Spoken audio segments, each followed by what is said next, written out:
Please note, this show contains strong language and references to human reproductive organs. Some content is not suitable for children or potentially some adults. Listener discretion is advised. Previously on Goodbye Blue Mondays. You think we do this in more populated areas? It's like hardly a soul down there. It's better for the ratings, they say. Ratings? Yeah, the journey of it. They like to ensure the winner has a long track to go for the prize. You know, they want to have the drama of the ticking clock. Will they or won't they make it? You know, a bunch of obstacles in their way. It's like real life old school movie shit. People love it. I'm off, love. Have a good day. Have fun unloading our good tidings. But don't kiss him goodbye. Or hug. Friendly handshake. Why would I kiss him? I'm actually still mad at him for not getting back to me. For making me worry all night about what happened to him. We gotta stick together. We have to stick together, brah. Hey, Jerry. Yeah, but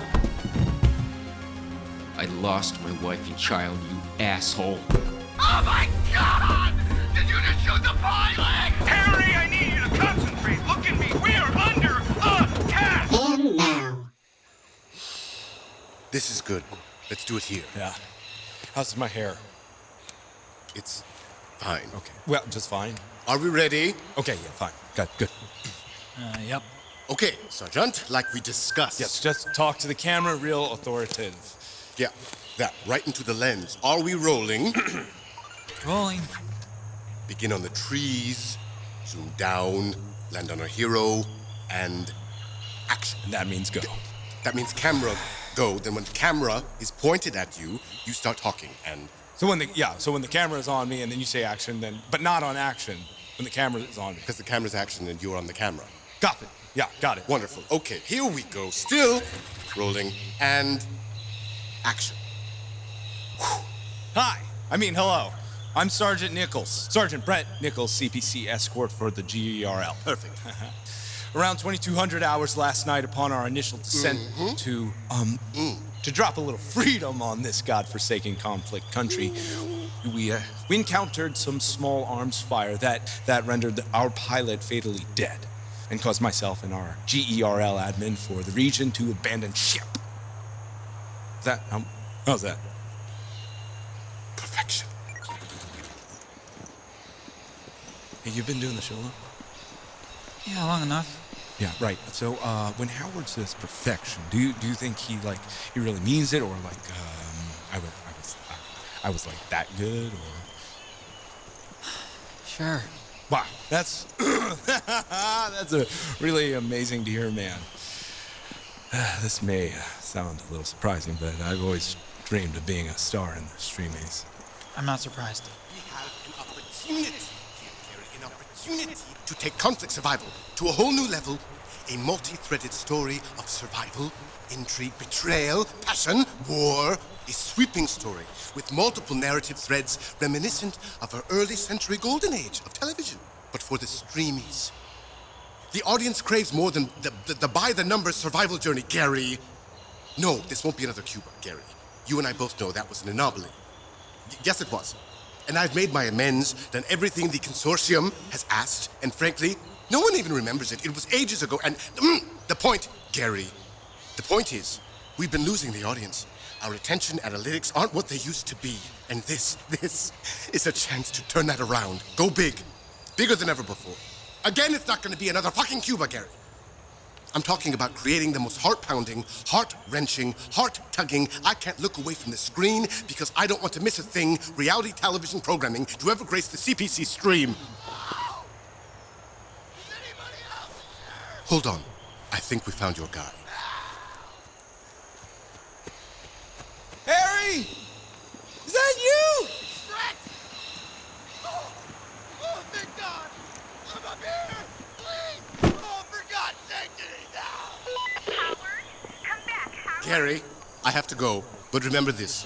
You brought me here because of my vision and my superior artistry. Brett, who's with you? My director! Sure, my vision may be expensive. I mean the director.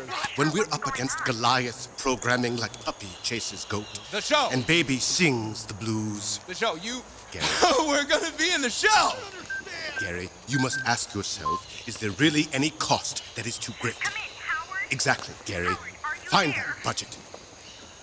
Ooh! Get the camera on this now, Brett.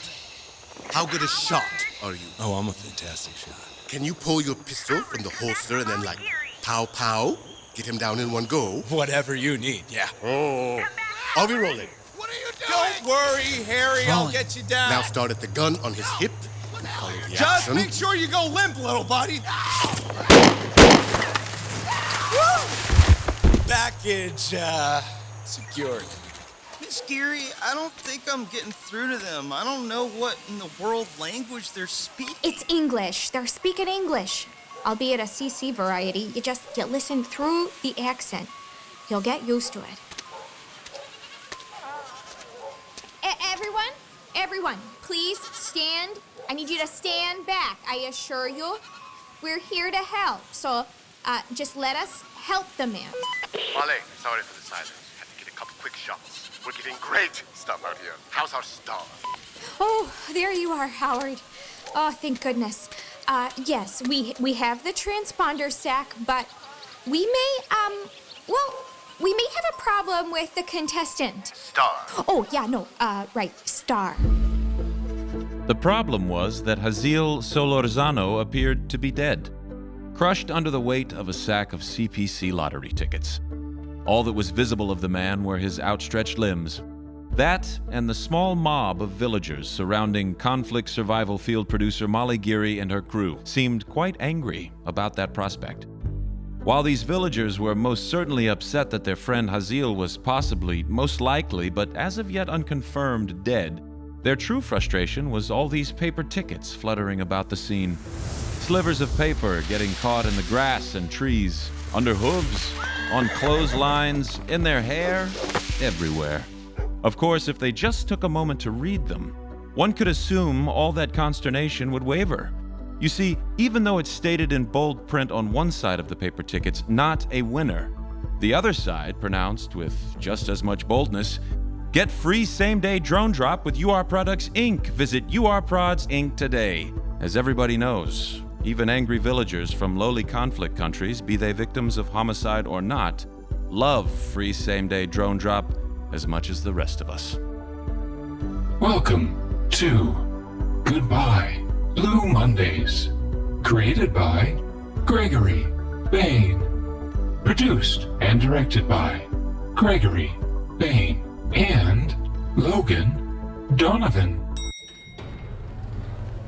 But no matter. Consternation was the vibe that ruled this day. It was so widespread, it was even being felt in the behemoth offices of the Behemoth District 27 G.E.R.L Lottery Transition Center number 3, where Dina Lowry sat behind her normal-sized desk as security specialist Ria Varma explained the reason for their consternation. We've identified the 24 winning tickets that were stolen from our printing center in Reaganville. As far as we can determine, once these tickets are redeemed, the holders will have infiltrated all our lottery transition centers along the West Coast, and will have done so in pairs. In pairs? Interesting. So we just nab them off the buses? I'd advise a less obvious approach. Well, we can't have people cheating the system, Ria. This is still America, for God's sakes. Well, the American branch of the CPC, but you still gotta win fair and square in this country, or branch. It's right there in the Constitution 2.0. My point is, this seems bigger than the stolen tickets. It appears to be organized, and we don't know why exactly. Why? That's gall-darn obvious! It's the goddamn Global Early Retirement Lottery. Point being, there may be something more at play here. A plot of some kind. You think it's a plot? I think it's a plot. Interesting development. Very. A very interesting development. Indeed. So I propose that we allow these individuals to integrate as we would any winner, but... Ooh. You don't think they know, do you? There's no way they could know. But as I was saying, I propose we integrate them as we would any other winner, taking them through phase 1 and 2 of the transition process. I mean, if word got out. Yeah, a disaster, I know. Do you think we have a mole? Possibly. A rat? That's what we need to get to the bottom of. And that I have a plan for, which A little sniveling traitor rodent of some kind? As I was saying, that I have a plan for, which I would happily divulge if you would just listen to the other... Oh, please stop doing that, for the love of God! Hey! Get your grimy mitts off my thinking ball. Dina, I need you to look at me and concentrate on the words coming out of my mouth. Then I get my ball back? Then you get your ball back. I'm listening. Thank you. We integrate these infiltrators like any normal winner. Take them through phase 1 and phase 2 of the transition process, and then in phase 3, instead of introducing them to the ESOD-F system... ESOD-F stands for Elemental Suspension of Disbelief. Forever. More on that later. Through the pre-retirement simulation process... Rhea, we gotta formulate a plan. Right. My point is, Actionable. in phase 3... Explainable. If word got out, it'd just be a shitstorm up in here. And Dina... By here, I mean in my face. Do not let this become a shitstorm in my face. A plan, Rhea. A tangible plan.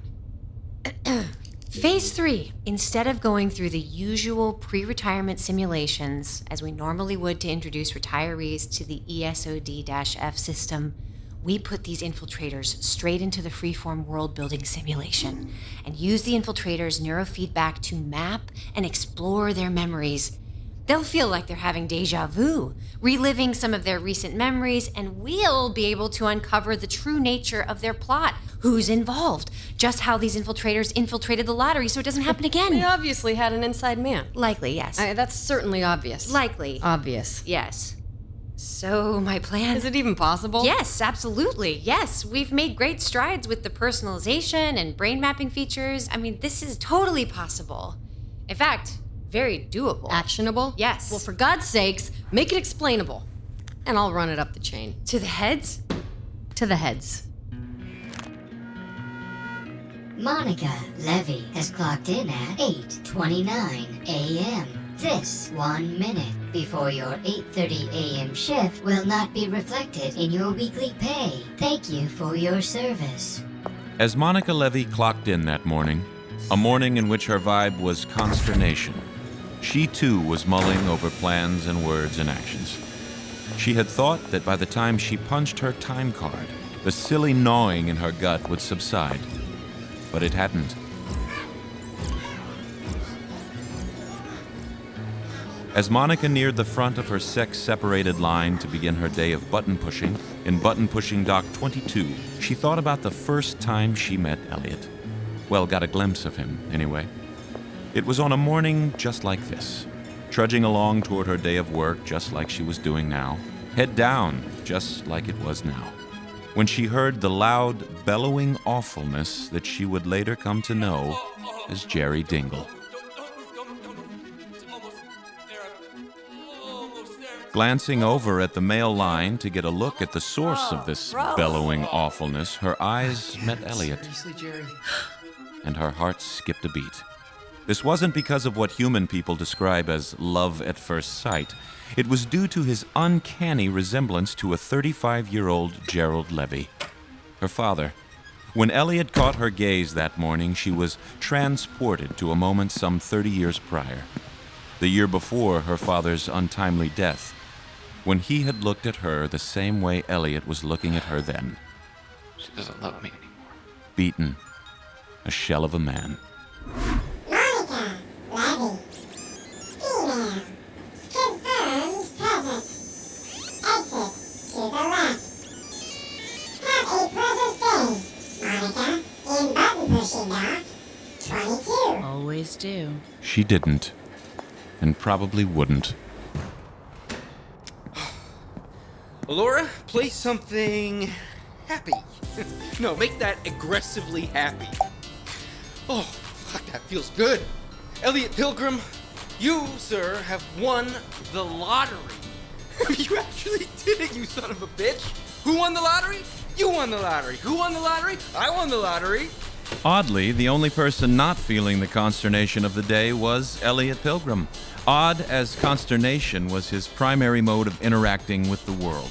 Yet here he was, dancing and stripping down to nothing in the middle of his apartment, his mood and temperament nothing less than sparkly. Ain't no more Bubble Wrap Station 10, no more UR Products bullshit, no more Jerry fucking Dingle. Oh, thank you, you merciless and horrible God. I mean, shit, maybe, you know what, that's not even fair. Maybe you're not even so horrible after all. Oh, God, no more of this dreary, awful, lonely apartment. No more missing them every goddamn day. No, this is it. I'm free. Finally free. You hear that? I'm free! I won the fucking lottery! Fuck you! Nobody gives a shit! Elliot had returned home en route to Municipal Pickup Zone 6 to spray off the stench of the manhole, change into his second-best middling suit, and retrieve his most prized belongings. But as he stood there, disgustedly watching the actual visible stench of the manhole wash down his shower drain, he realized that if he were to truly embrace this new chapter in his life, he would have to leave everything behind. Everything. All the reminders and remnants of his life past. All the things that had kept him going these past few years. Everything's gotta go. A clean break, as human people say. Yeah, a clean break. As he pulled on his second-best middling suit, he considered the symbolic act of burning down his apartment and everything in it. That certainly would be a clean break. Yeah, but come on, this is an apartment building. Other people live here. Shit, kids live here. So... He thought the better of it. Besides, he had used all his matches at his last meal in this very apartment, and currently had no way of creating fire, rendering the prospect moot anyway. Still, though, it'd really drive home the clean break part of this for me. It would take him a moment to let go of the rebirth by fire notion. Sex determining. Sex determining. Sex. The bowels of UR Products, Inc. are monitored at all times via cameras controlled by human people and roving security bots equipped with the latest sex identity scanning technology. Enforcement of sex segregation was taken very seriously at UR Products, Inc. Thus, the fake penis, bulky coveralls, and baseball cap Monica adorned as she made her way through the male sex section of bubble wrapping stations. Elliot? Are you in here? Jerry?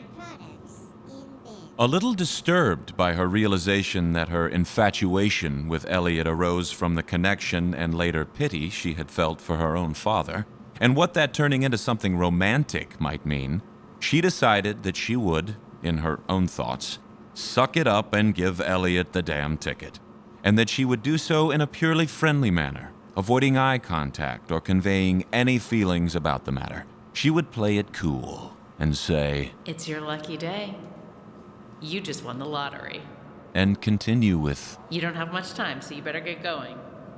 Don't want to miss that bus. Then offer a friendly handshake that she would deliver warmly, but not too warmly. Have a happy retirement, and don't forget about me. And just please reach out every once in a while. And why didn't you text me back last night? I was so worried about you, and I cannot believe that you chose to hang out with Jerry over me. I mean, what is wrong with you? I thought we had a connection. Ugh. She was still working it out in her head, even though it was quite apparent she was most definitely alone in Bubble Wrap Station 10, which now had her more worried than she had been 10 seconds ago. Damn it. Where did you go, Elliot Pilgrim? At that moment, Elliot was looking at himself in the mirror, fresh-faced and fashionable, feeling a newfound rush of anticipation. Hello, stranger. You, sir, are less than 2 hours away from being on your way to paradise. All this, it's rear view now. Was something he was certainly telling himself as he took one final glance at the last pictures he had taken of his wife and child. Maybe it might take a moment, or a day, month, or maybe much, much longer to fully let go of his past. But for now, he was going to hold on to this happy feeling. albeit completely out of character for him. Yes, today he would exit his apartment on a high note, leaving everything behind, marching toward a future full of promise, gliding high on a feeling that nothing or no one could ruin his triumph. What? You? How did you find me? Well, no one but him.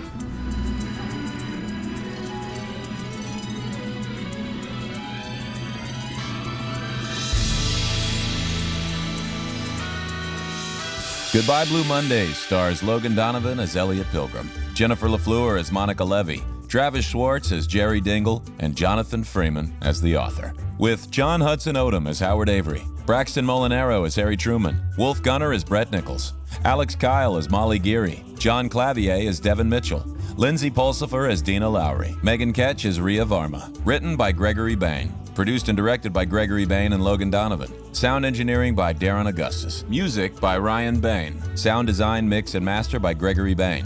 Goodbye Blue Mondays is a Lovely Machine and Story Engine production, developed by the Story Lab Collaborative. If you've enjoyed listening, please take a moment to rate and review. And don't forget to tell all your friends. We're sure they'll be eternally grateful to you for sharing your exquisite taste. For more information, artwork, and merch, please visit goodbyebluemondayspod.com.